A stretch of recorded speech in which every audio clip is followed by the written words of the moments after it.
Salut les héros, on se retrouve pour la suite là, de cette petite scénette avec les bouboules. Et cette fois on va faire le rendu sur Octane. Mais je vais pas faire comme la vidéo précédente, super longue, détaillée, avec tous les détails sur les lumières, les ombres et tout. Je vais faire un petit peu plus speed et puis je vous dirai quand même ce que je fais, mais je vais augmenter la cadence.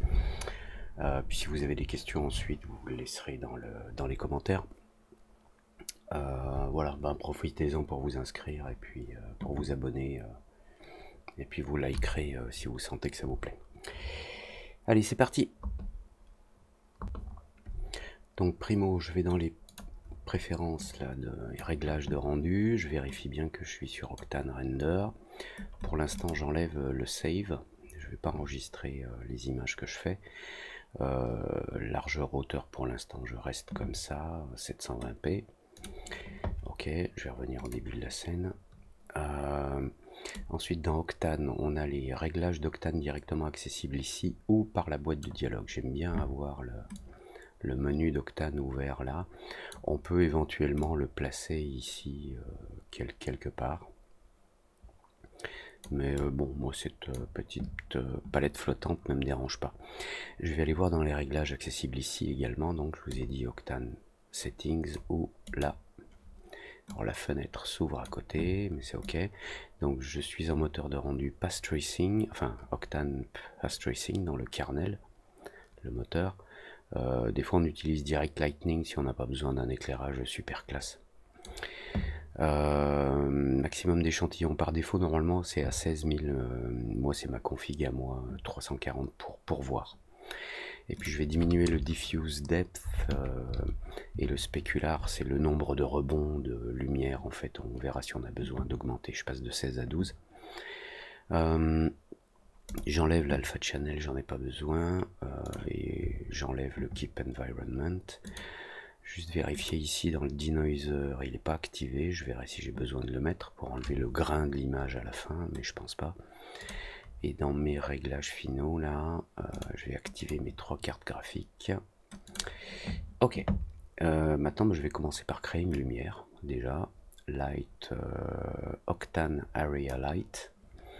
Et ce que l'on voit tout de suite, c'est qu'on a donc un rectangle, un carré, qui est une lumière. Alors pour se rendre compte de ce qui se passe, on va lancer un rendu ici. Alors ça m'ouvre là encore une petite fenêtre à côté, je vais changer sa taille ici. Et comme vous le voyez, la lumière que j'ai créée en fait, attendez, je vais me faire un petit peu de place comme ça.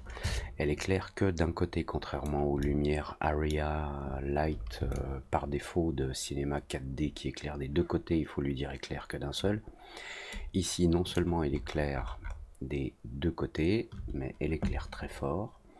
Donc je vais tout de suite là dans le tag de mon Octane Area Light et je vais descendre le power à 20. Ensuite je vais changer sa taille, là, là, hop, et je vais la déplacer. Alors je vais chercher mon axe Z, l'axe Z il est là-bas, c'est la flèche bleue. L'axe de la scène, moi j'aime bien quand on est en vue de front, là en bas. J'aime bien quand on est en vue de front d'avoir plutôt mes lumières à gauche, à droite. Donc ce que je vais faire, c'est que je vais tourner cette lumière 90 degrés comme ça, et je vais la déplacer là à gauche. Bon, pour l'instant, je la place à peu près comme ça, à peu près à l'arrache. Alors, comme je vous le disais, là, on voit pas à travers la lumière, même si elle éclaire d'un côté. C'est comme si on avait une face, enfin deux triangles qui forment un rectangle, et qu'ils sont solides d'un côté, et que de l'autre côté, c'est une texture qui émet de la lumière.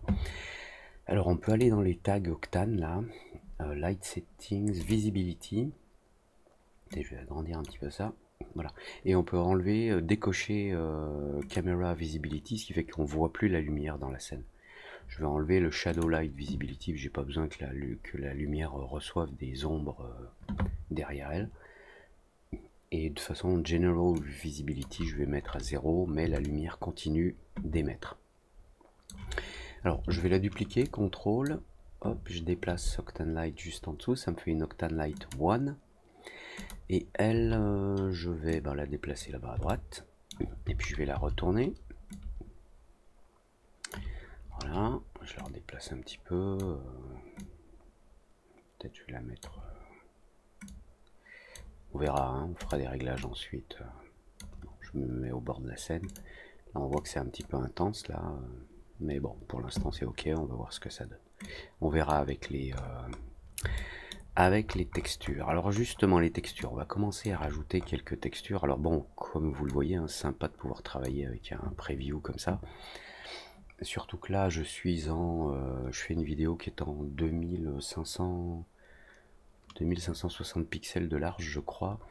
Mais en fait, j'ai 3 écrans 4K. Un au centre, un à droite, un à gauche. Et donc on peut avoir des... enfin, quand on a suffisamment de place ou d'écran pour travailler, c'est très très très confortable. Enfin bref, voilà. Allez.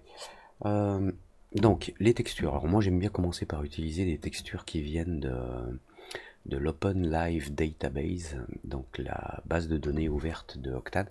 Alors le problème c'est que cette Open Database sur C4D parfois, alors il y a beaucoup moins de problèmes par exemple sur 3ds Max ou Maya ou bien Houdini, mais sur Cinema 4D, parfois il a du mal à charger les textures, les fichiers d'images qui vont avec les textures. Donc quand vous ouvrez le Live DB, voilà, il s'ouvre par défaut comme ça, et vous pouvez choisir donc dans les matériaux, vous ouvrez, vous avez les matériaux organiques, MISC, Miscellaneous, il n'y a rien, s'il y a des choses, voilà, Miscellaneous. Vous avez un tas de trucs là, bon ça prend un certain temps à charger au début, la première fois, mais une fois que vous avez les previews en mémoire, ça le fait, vous allez pouvoir, vous voyez il y en a vraiment des tas. Dans organique vous avez les wood, voilà vous voyez là il charge vite parce qu'en fait j'ai déjà chargé ces trucs. Voilà. Vous avez différents types de bois, alors comme je vous le disais, parfois il charge pas les images, il charge toute la structure de la texture, mais pas les images associées. Sur Cinema 4D, ça arrive. Je crois par exemple que ce bambou, si je le sélectionne, alors soit je peux cliquer sur Download, soit je peux faire clic droit, Download ici. Donc il me le charge ici. Et vous voyez, si je clique dessus, c'est pas du tout, ça correspond pas du tout au bambou. D'ailleurs, si on double-clique pour éditer, qu'on va dans le Node Editor ici, je vais juste arranger ça, je sélectionne clic droit, Auto Arrange Selected. Il manque des images ici en fait. Il y a des images qui n'ont pas été chargées. Mix Texture.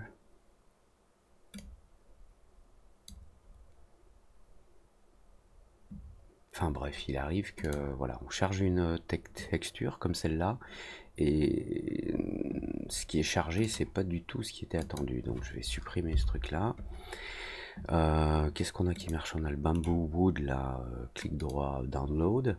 Non, vous voyez, là aussi, si je vais dans le Node Editor, alors je sélectionne View Auto Arrange Selected.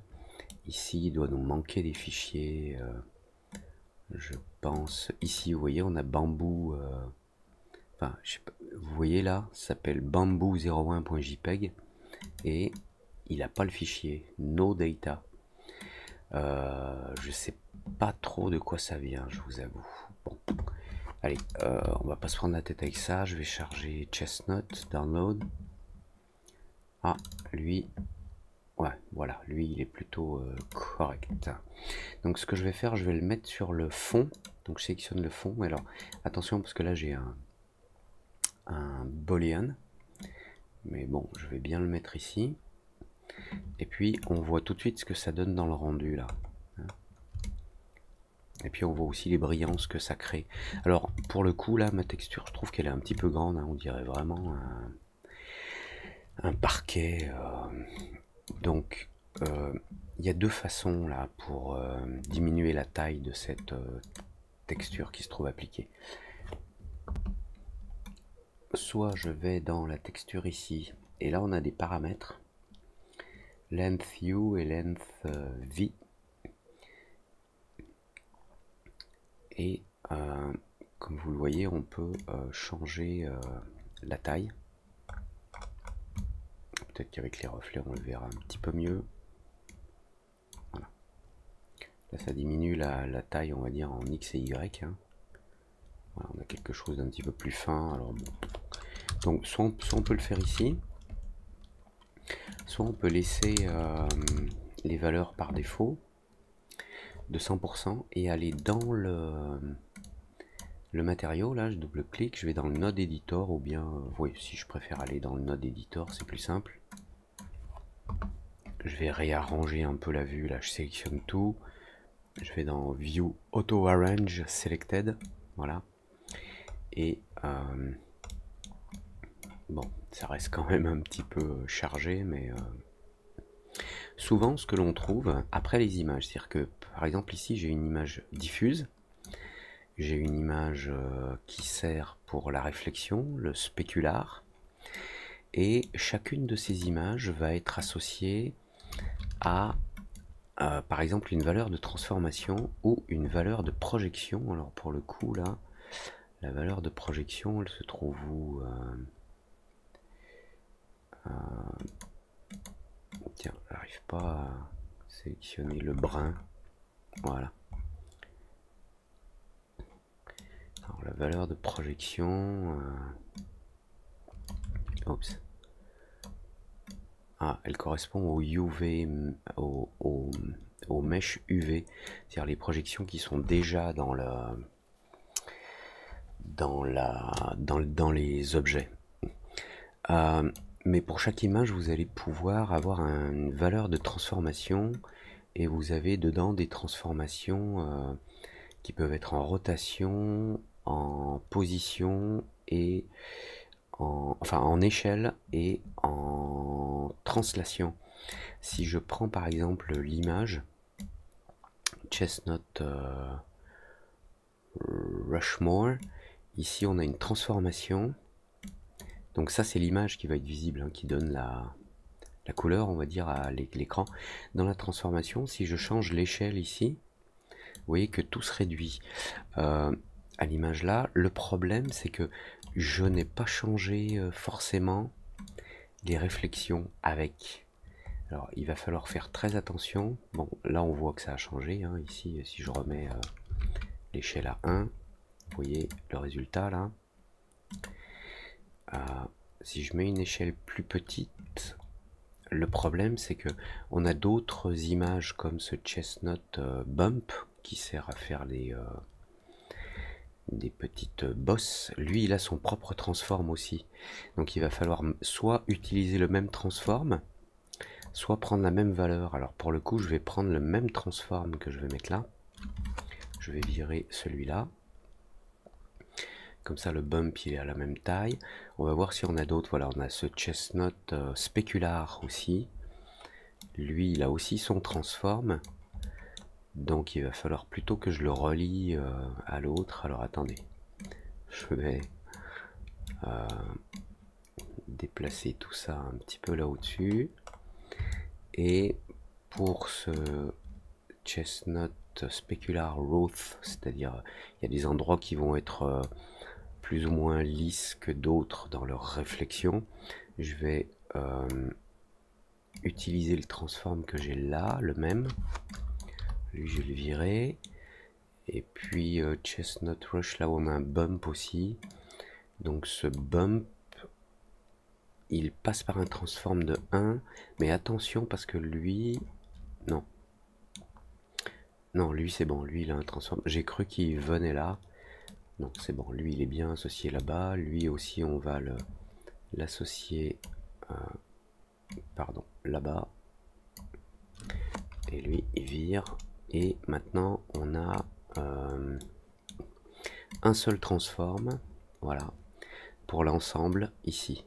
Donc maintenant à partir de ce transform là, si je change l'échelle, j'ai toute l'échelle de ma texture X, Y, Z qui change, avec bien, j'ai bien tous les paramètres qui changent, c'est-à-dire les réflexions, les bumps, etc. Donc je vais me mettre en point 35 en échelle. Voilà, puis on va dire que ça va. Alors je vais juste vérifier une petite chose, oui, parce que j'ai vu un round edge là en bas, round edge. Ce round edge, il est connecté au round edge là de mon matériau. Il a un rayon de 0 cm. Je vais mettre 1 pour voir si on a un round edge par exemple ici sur cette arête. Non, c'est petit. Si j'augmente, j'augmente. Je vais recharger la scène au cas où là.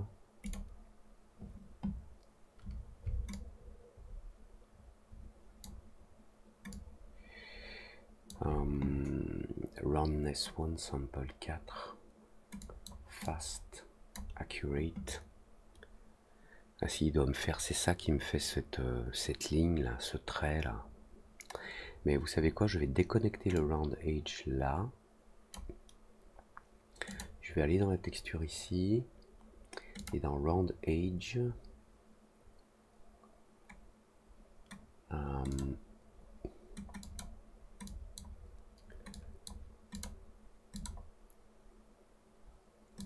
Est-ce qu'il faut que je l'active de l'autre côté là? Round edge. Ok. Clear round edge. Donc là j'en ai un nouveau. Et on va voir.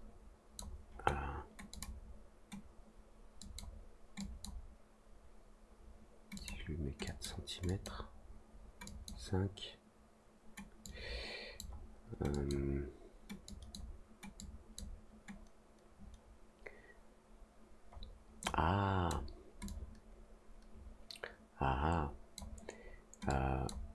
Si je mets plutôt ma texture dans le ground ici, et j'ai du, oui, dans le ground ici. Alors round edge, je vais mettre. Est-ce qu'on a un objet qui est convexe? Oui. Bon, je vais mettre en accurate. Je vous avoue que je comprends pas pourquoi j'ai pas le round edge là où je m'y attendais. Ah si, je l'ai là. Vous voyez, ce bord il est arrondi. Donc 6, donc je vais mettre 2, je vais mettre 1. Roundness, je laisse à 1 en mode accurate. Je vais mettre 0.5. Là on a un petit, le bord est légèrement arrondi ici. On voit sur la brillance. Alors, je vais mettre 0.8 pour qu'on le voit juste un petit peu mieux, parce que j'aimerais savoir pourquoi je ne le vois pas. Là, je vais juste cacher, je vais cacher le contrôle bar là. Lui, non, je vais remettre ma texture ici sur le Boolean ground. Il a du mal à considérer le round edge. Alors, je vais juste vérifier dans mon Boolean. Ah, voilà, c'est ça, je pense. Dans mon Boolean ground, puisque j'ai une soustraction d'un plan et de la croix, ici il me faut create single object. Et vous allez voir, voilà, ça y est, on a les bords arrondis. Bon, ça valait le coup de prendre une seconde quand même pour voir ça. Donc je retourne là dans mon matériau, round edge, et ici je vais le mettre plutôt à 0,4. Voilà, c'est juste à peine arrondi.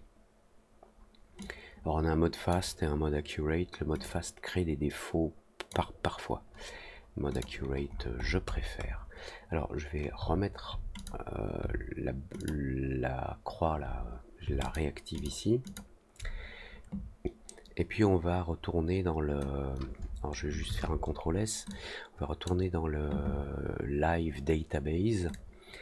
Et pour notre objet là, en forme de croix, bah tiens, on va vérifier que ce boolean il est bien en create single object. Oui, ok. Donc, je sais pas, je vais prendre un autre wood. Qu'est-ce que je pourrais essayer ça? Timber download. Il se charge ici. Ah, lui aussi il est noir. Je vais quand même vérifier si c'est pas juste un problème de mixage de texture. Non, il a pas les fichiers, il a pas chargé les fichiers. Je sais pas pourquoi il fait ça, ça m'agace. On va essayer ce Oak download. Marche pas non plus. Oh là là, l'effet démo, le fameux effet démo. Arrange. Bon, un peu agaçant quand même, mais est-ce qu'on va trouver un autre wood, celui-ci là? Download. Ah, voilà, c'est déjà mieux. Donc là, c'est un mix entre deux matériaux, un glossy, un brillant et un diffuse. Donc le résultat, c'est le mix. Je vais le mettre ici sur ma barre là. Voilà. Écoutez, c'est un autre type de bois. Il est moins brillant. Il y a un petit défaut là de projection. Alors ça doit venir des soustractions d'objets que je fais là. Je vais vérifier si tout est en single object. Donc là j'ai deux, ouais. Voilà, vous voyez, si j'enlève le create single object, il vire le défaut. Le défaut vient de la création de l'objet single. Le défaut de projection de texture. Ceci dit, on va pouvoir modifier soit le type de projection, soit peut-être que si j'augmente ici l'optimize point, je vais voir s'il me... Non, c'est encore pire. Ah voilà, si je diminue le optimize point quand il fait la soustraction, et je vais regarder à quelle valeur on était à 0,01 cm. Si je le diminue à 0,01, voilà, ça disparaît. Le calcul, la soustraction des différents objets qui donnent cette pièce, le résultat est meilleur. Et pour le coup, donc je peux rester en create single object, ce qui fait qu'avec cette texture, pour le coup, elle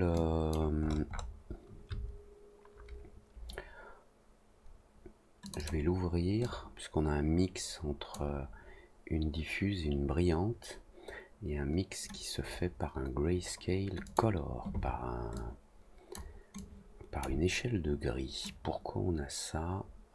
Auto arrange, le mixage se fait voilà sur une valeur de 0,5. donc c'est un mix entre un matériau qui est mat et un matériau qui est brillant. Je ne sais pas si vous voyez un tout petit peu la brillance ici. Donc si je bascule ce mix plus d'un côté, il va être plus mat, et si je bascule plus de l'autre, il devrait être plus brillant. Voilà, on a des brillances qui apparaissent là.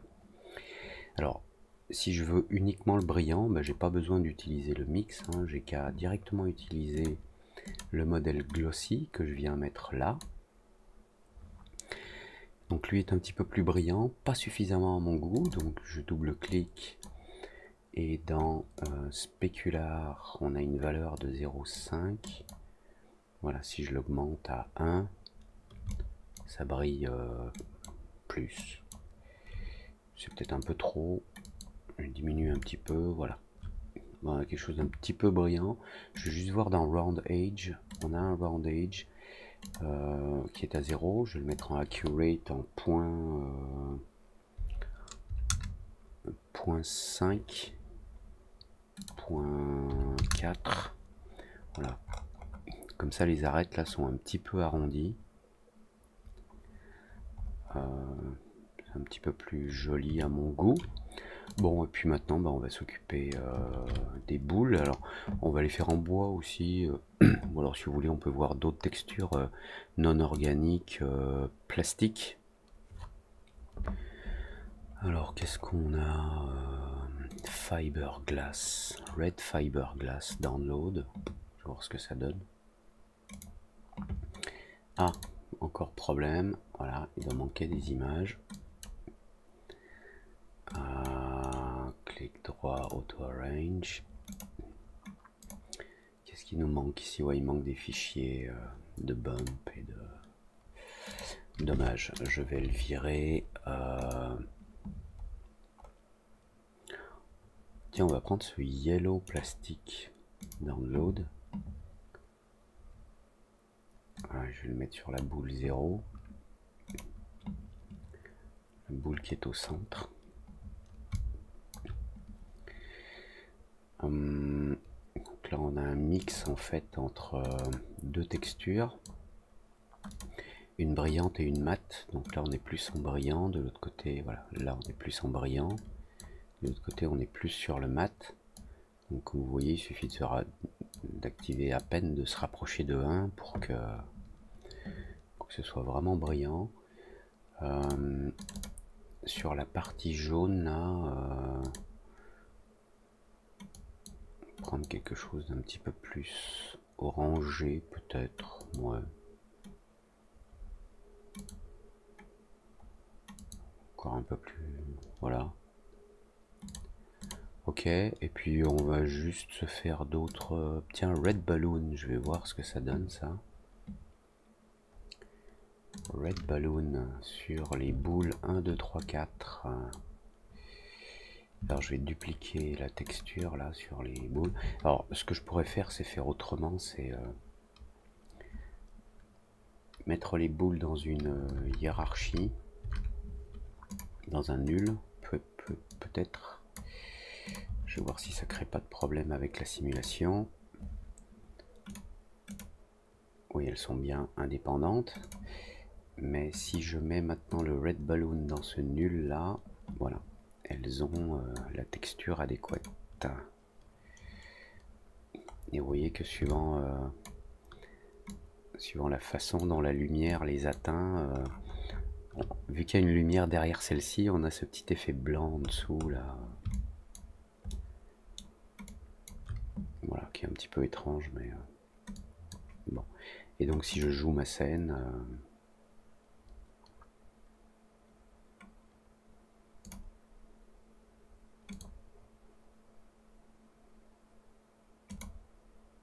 c'est vrai que c'est sympa, on dirait bien une texture de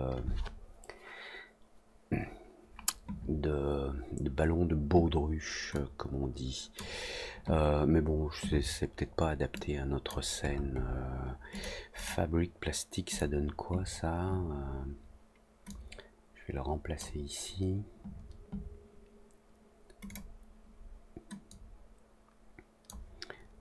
Oh, on a quelque chose de plus mat. Bon, allez, je vais pas me prendre la tête, je vais prendre le même qu'ici. Je vais enlever l'autre là. Voilà, on a des jolies boules style bien brillante, comme au billard. Et maintenant, on va préparer notre caméra. CTRL S. Alors,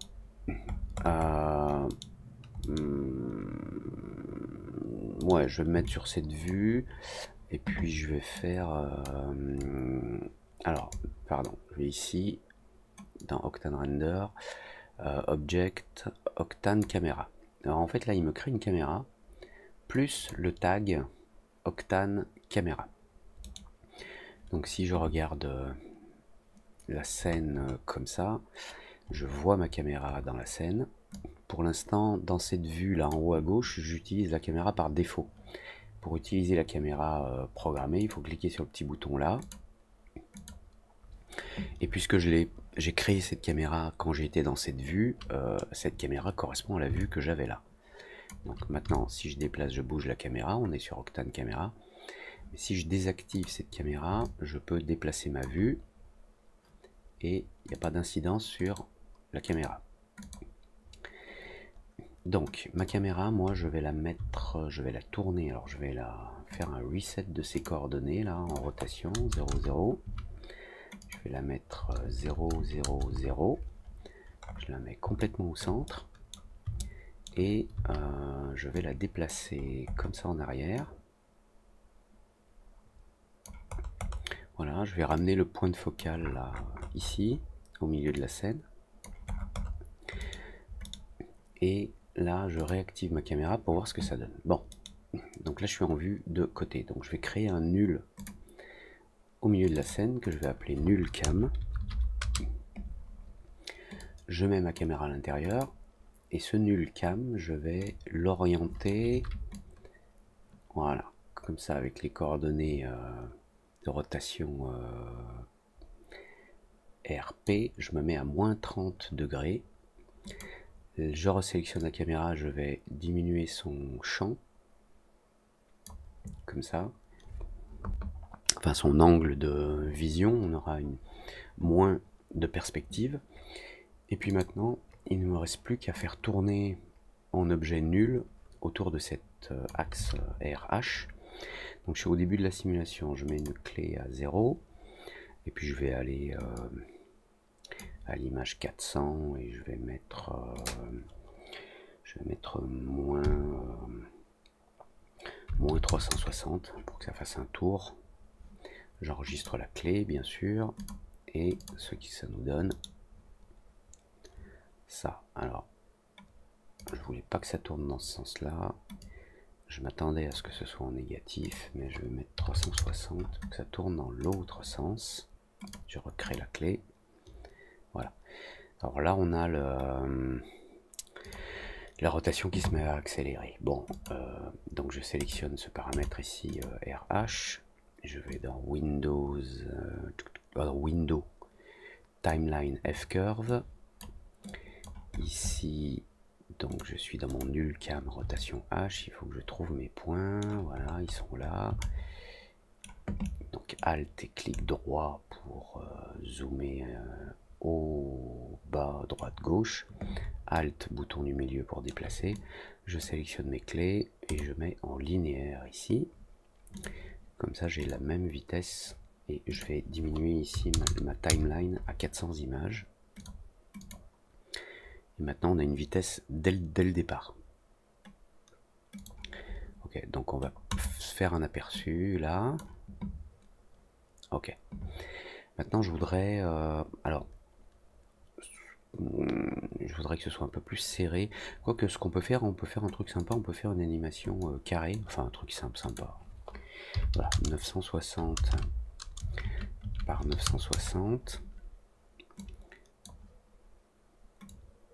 Vous voyez les petites barres grises là indiquent que ce qui est là au-dessus et là en dessous, ça fait pas partie de l'image carrée. Donc je peux réduire la taille de ma fenêtre ici pour avoir quelque chose de carré.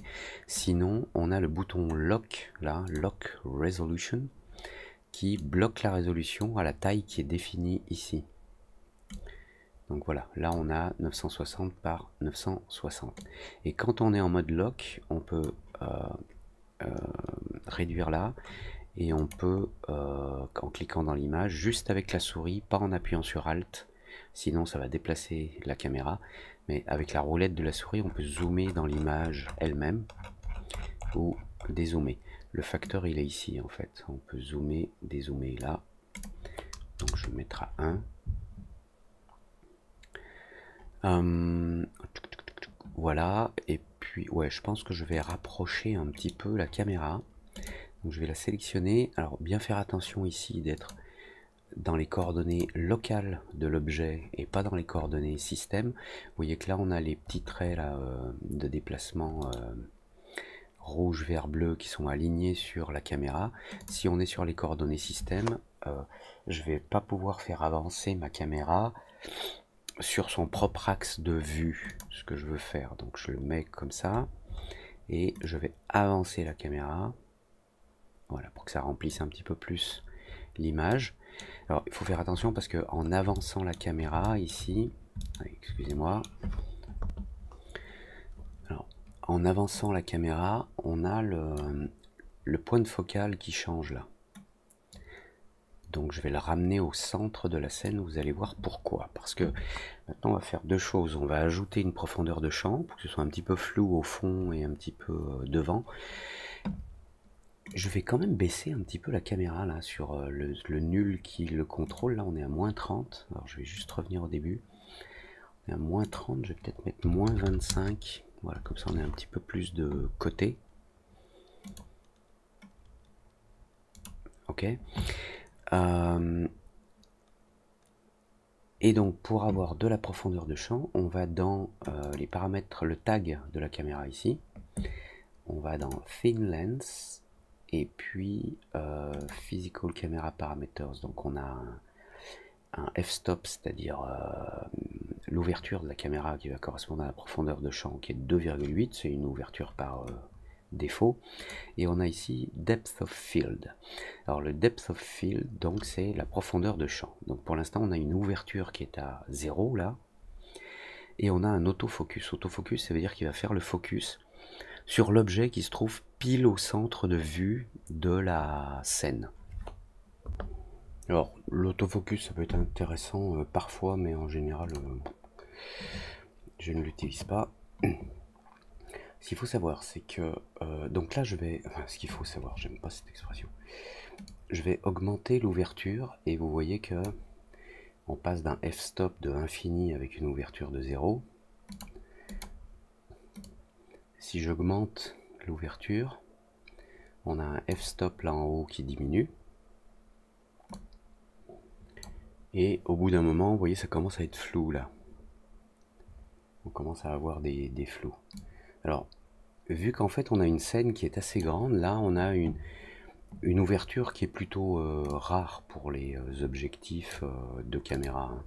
Un f-stop de 0.5 là qui correspond donc à une ouverture de 500 cm sur l'échelle.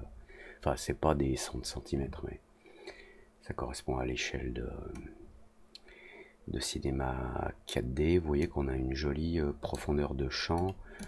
Peut-être essayer de monter à 8 cm, mais tout dépend de la taille de la scène, de la distance de la caméra, etc. Et alors, il y a un truc qui est auquel il va falloir faire attention, c'est que là, ma caméra, elle fait le point ici. Alors, si je vais non plus dans les paramètres du tag de la caméra Octane, mais dans les paramètres de la caméra, je crois que c'est dans Physical, on a un f-stop aussi, mais lui, il s'en fout. Octane s'en fout, il utilise celui qui est dans le tag. Il se fout de la plupart des paramètres d'ailleurs, sauf le focal length. Donc là, ça change. Ok, ça a une incidence. Je vais faire annuler. Je vais le mettre à 90. J'aime bien les valeurs rondes. Et puis on a le focus distance ici. Voilà. Ce focus distance, il est à 285. Si je le diminue, voilà, si je le mets là, vous voyez que c'est cette partie qui est là, qui est nette. Donc on est à 250. Et ça correspond en fait au plan formé par ce rectangle là. Et notamment pour la distance de la caméra, c'est le plan qui passe par ces 3 points là. Celui-ci, celui-là, celui-là. Tout ce qui se trouve là, notamment cette partie-là, elle est nette. Donc, on peut régler le point de focale directement ici pour se mettre par exemple au centre ou pour se mettre plus loin. Vous voyez que c'est le fond qui est net. Donc, je vais me remettre au centre. Je vais juste déplacer un peu cette vue, voilà. Je vais me remettre au centre. Et alors, faites attention à un truc, c'est que si vous allez dans l'Octane Camera Tag et que vous réglez le focal length ici, c'est celui-ci qui maintenant a la priorité. Donc si lui je le mets à une certaine distance, donc on avait dit 280 environ, hein, voilà. Voilà, il était à 0, mais maintenant il a la priorité lui. Et le problème c'est que si vous le changez là dans le tag de la caméra, le focal depth, pardon, pas la enfin la profondeur ouais, de focale, vous pouvez plus le changer ici. Donc vous pouvez animer ce paramètre qui est propre à Octane, mais si vous remettez ce paramètre de la caméra Octane à 0, il est maintenant contrôlé par celui de la caméra de cinéma 4D, par celui-là. Et celui-là, on peut le changer interactivement à l'écran. Donc on a les deux paramètres, donc Focus Distance dans la caméra de cinéma 4D et le Focal Depth, c'est les mêmes, mais si celui du tag de la caméra Octane est à 0, c'est l'autre qui est prioritaire. Et je préfère avoir celui-ci prioritaire parce qu'il est interactif, on peut le voir à l'écran. Je vous le remontre.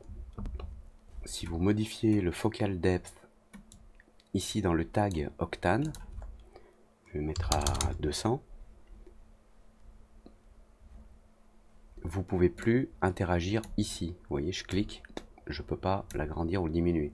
Je peux le changer là, je peux mettre 280, ça reflète la modification ici. Donc je peux changer la valeur là, mais je ne peux pas le modifier ici, ce qui est plutôt désagréable. Donc j'ai l'habitude de laisser ce focal depth à 0 ici et d'aller dans celui de la caméra pour changer, voilà, le focus distance pour mettre exactement ce que je veux. Bien. Donc là on a la profondeur de champ, on a notre anime, on a des brillances qui sont plus ou moins ce qu'elles sont. Peut-être le petit truc que j'ai envie de faire depuis un moment là, c'est de baisser le sol un tout petit peu. Je reviens au début de la scène. J'ai très envie de baisser le sol un petit peu. Voilà.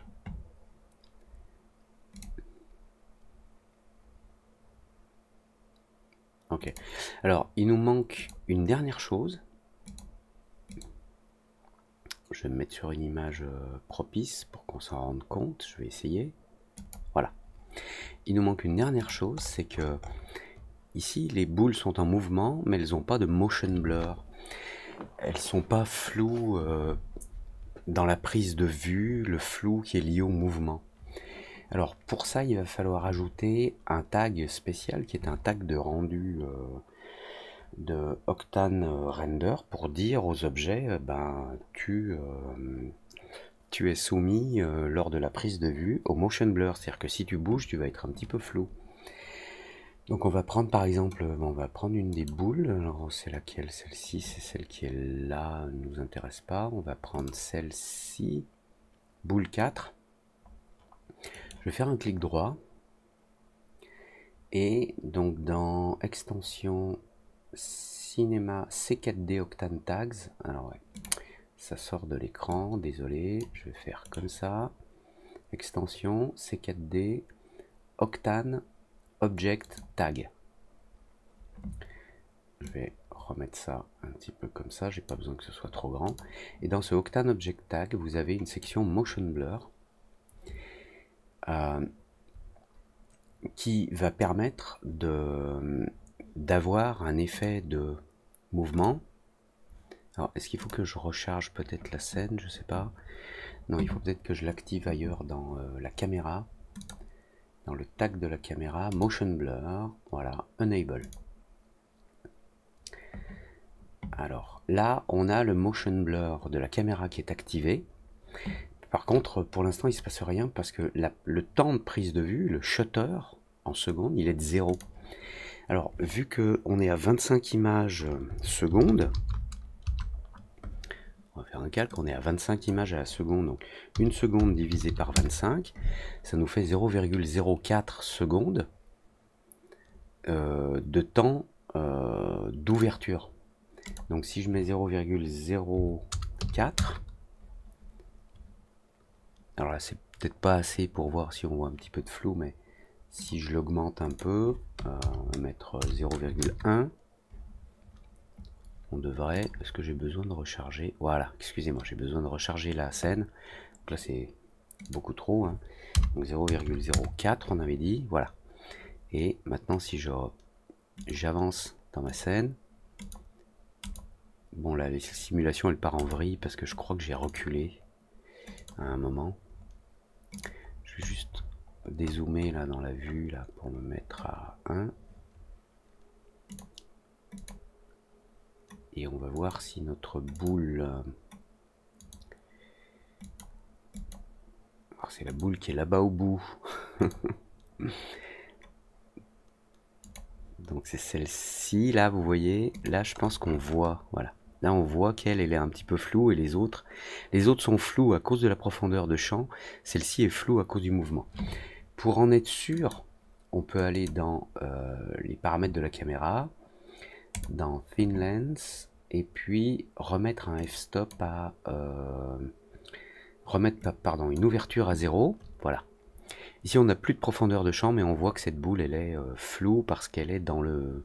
elle bouge, elle est en mouvement. Donc ce tag motion blur, bon il y a des paramètres, c'est juste les transformations, donc le déplacement de l'objet, ou si l'objet il a un maillage qui se transforme lui-même. Imaginez par exemple une surface qui fait des vagues, c'est les points de la surface qui bougent, donc il faut utiliser le transform vertex pour qu'il regarde les déplacements de chaque point de l'objet et pas le déplacement global de l'objet. Là c'est un objet qui change pas de forme, donc son déplacement global juste en transform est suffisant pour avoir le motion blur. Maintenant si je mets ce motion blur ici dans le nul qui se trouve au-dessus et que je recharge la scène, voilà, il est appliqué aux 2 boules maintenant. En fait, il est appliqué aux 4 boules. Boule 1, 2, 3, 4, pas à la 0.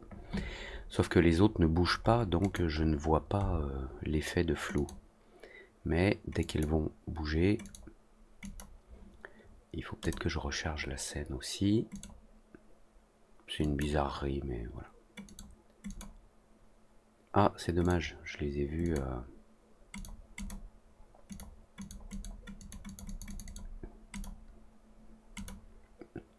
Voilà. Bon, je sais pas si vous avez eu le temps de voir.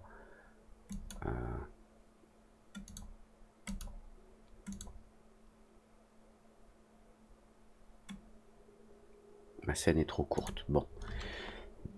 C'est pas bien grave. Je vais quand même remettre la profondeur de champ sur la caméra. Je reviens ici sur un zoom de 1. Donc on avait une ouverture de 5 cm, je crois. Voilà. Et puis le tag, je vais le dupliquer sur cette boule 0 là, pour que elle aussi soit en motion blur. La bascule de, enfin l'objet qui bascule lui aussi mérite d'être en motion blur puisque lui-même bouge. Donc, je vais le mettre sur le nul là au-dessus, puisque lui-même il bouge. Donc dans ses mouvements de côté, on aura un petit effet de motion blur. Et puis juste vérifier, parce que vu que la caméra bouge, on devrait avoir un effet de motion blur, de rotation là. Donc je vais juste vérifier dans motion blur ici. Time shift, ouais, non, c'est bon. Donc la caméra, elle aussi, elle inclut, si je mets à 0.5, vous voyez, cet effet de rotation là, qu'on voit sur les objets, mais aussi sur le ground, là, le sol. Le sol, lui, ici, il n'a pas de tag Octane Object qui lui dit qu'il est en motion blur. En fait, lui, dans la scène, il ne bouge pas. Mais puisque la caméra tourne, c'est la caméra qui crée, c'est le mouvement de la caméra qui crée cet effet de flou, de rotation. Donc, il est associé donc au shutter speed ici. Donc on va remettre 0,05. Et puis maintenant, on est prêt. On est prêt à faire le rendu si on a suffisamment de lumière. Ah oui, un truc que j'avais fait dans la scène originale, c'est que j'avais mis une lumière en dessous. Qu'elle sorte un petit peu par les orifices là. Donc je vais le faire. Donc Object Light Octane Area Light. Ouais, il va falloir que je la pivote pour peu que je sache de quel côté elle éclaire. Je crois qu'elle éclaire vers la droite ici, donc je vais la tourner dans ce sens-là. À 90, on va juste vérifier avec un petit rendu express. Oui, là j'ai la lumière en pleine face, donc si je la place en dessous de mes objets, alors je vais faire attention parce que puisque j'ai ma croix là qui descend, voilà, quand elle descend d'un côté ou de l'autre, comme ici, je veux pas que la lumière vienne couper l'objet là. Donc je place bien ma lumière en dessous, je fais attention à ce qu'elle soit suffisamment grande, elle n'a pas besoin d'être plus grande que nécessaire. Donc on voit de la lumière là qui sort de là en dessous, normal. Et je voudrais juste que ce soit une lumière plus chaude, donc je vais dans Octane Light. Alors, je règle la couleur ici ou voilà. Je vais venir dans le tag Octane Light et ici j'ai la température. Si je la descends, on va avoir quelque chose de beaucoup plus rouge, plus chaud. Voilà, je vais mettre 3800. Je vais diminuer un petit peu le power à 50 au lieu de 100, même à 30. Voilà, je veux pas que ça éclaire trop non plus. Voilà. Et là, on a tous les ingrédients pour le calcul de notre anime. Alors, je vais enlever ça. Je sais pas pourquoi le... Ah, voilà, les paramètres sont un peu plus grands là. Donc là, on a environ 3 secondes par rendu. On a peut-être un petit peu de bruit dans l'image. Ouais, on a un petit peu de bruit là. C'est-à-dire qu'il y a un petit peu de grain parce qu'on est à... Dans nos paramètres ici, on est à 340 échantillons. On peut monter à 512 pour voir, donc il va augmenter. Voilà, il y a moins de grains. Si on monte à 1024, il y a toujours moins de grains. Vous savez quoi, je vais mettre 2400.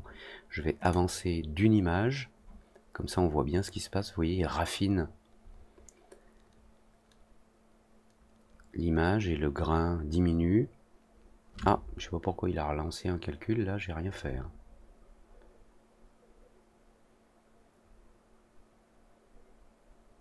Bon, ceci dit, 10 secondes, c'est un petit peu long. Et franchement, ce grain là, puisque je suis zoomé à 3 ici, si je me remets à 1, franchement, le grain, on le voit pas. On n'a pas du tout besoin de 2000 échantillons. Par contre, ah, j'ai pas vu. On sort du cadre là-bas au bout. Alors, qu'est-ce que je fais soit j'augmente l'angle de ma caméra. Attendez, je vais me remettre à 340 échantillons ici. Soit j'augmente l'angle de ma caméra pour pas sortir du cadre, soit j'augmente la taille du cadre. Ici, donc c'est dans Boolean, c'est dans ce ground là. Il fait 400 par 400, je vais mettre 500 par 500. Et maintenant, normalement, alors je pense qu'on est dans le cadre, mais c'est peut-être la lumière qui est plus à sa place maintenant. Je vais juste diminuer ça, faire un petit dézoom là. Je pense que c'est la lumière qui donne l'impression, ouais, voyez. Donc, je vais reculer un peu cette lumière, faire la même chose pour celle-ci. Mais puisque je les ai reculées, je vais juste les agrandir un petit peu pour qu'elles émettent un peu plus de lumière au lieu de changer la puissance. Et puis on va être bon là, on va être prêt pour le... Voilà, là on est prêt pour le rendu final. La lumière qui est en dessous, celle-ci, peut-être diminuer à 25 de power. Puis là-bas on est prêt pour le rendu. Vous voyez, ça prend 2 secondes par image. Le bruit me dérange pas. Ceci dit, on peut dans les réglages, dans Camera Imager, Denoiser, activer le denoise. Et une fois que l'image est calculée, il va appliquer un denoise. Hop, ça va assez vite sur la carte graphique. Je pense que ça manque juste un petit peu de lumière ici, en verticalité là, si mes lumières étaient un petit peu plus grandes verticalement. Elle est où l'autre? Elle est là. Voilà, voilà, il y a un petit peu plus d'ambiance là, un petit peu plus de contraste aussi. Alors, maintenant je peux lancer mon rendu directement. Vous savez quoi, je vais quand même enlever le denoise parce que moi j'aime bien le petit grain qu'on avait là. Et puis je vais lancer le rendu en 960 par 960, 400 images. Donc render settings, alors je ferme la vue de rendu, j'enregistre ma scène. 960 par 960, from 0 to 400, save. Je lui indique où. Et je vais l'appeler, je copie ce nom de dossier, je crée un nouveau dossier, oct r01 r01 underscore. Je vais enregistrer du PNG. J'ai pas besoin d'alpha, j'ai pas d'alpha dans le rendu. Alors ici vous avez des paramètres Octane Render.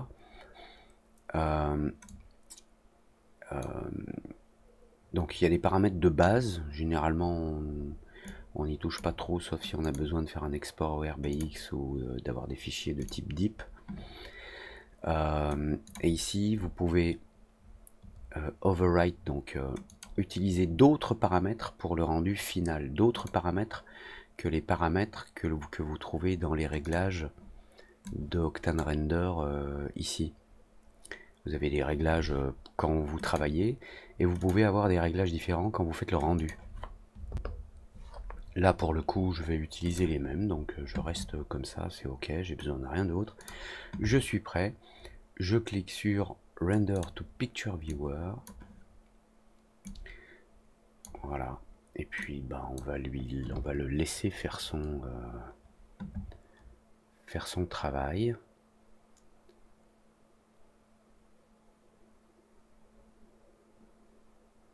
Je vais juste attendre qu'il ait fait, je regarde le temps ici et j'attends qu'il ait fait 10 images, donc 6, 7, là il fait la 7, il fait la 8, il va faire la 9. Quand la 9 sera terminée, voilà, 34 secondes, puisque 0 à 9 ça fait 10. Donc 34 secondes pour 10 images. Donc 34 secondes pour 10 images. J'en ai 400. Donc fois 40. Divisé par 60, c'est les minutes. Donc dans 22 minutes, on aura le résultat. Voilà, je vais laisser faire. J'aurais pu faire un export au RBX et lancer directement le rendu dans Octane Standalone. On aurait gagné 30 à 35% en vitesse, ce qui est toujours intéressant. Mais là, pour le coup, je vais le laisser juste comme ça. Je mets la vidéo en pause, à tout de suite. Et voilà, on a notre rendu donc en combien, 21 minutes 36 pour 400 images.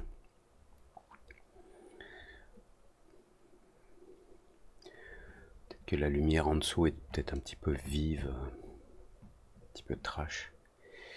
Mais bon, écoutez, c'est un rendu comme un autre, mais on a tous les effets, profondeur de champ, motion blur. Voilà. Donc comme vous voyez, ça fonctionne très bien. Je pensais que la vidéo serait beaucoup plus courte, mais on en est à 1 heure. Voilà, c'est des choses qui arrivent.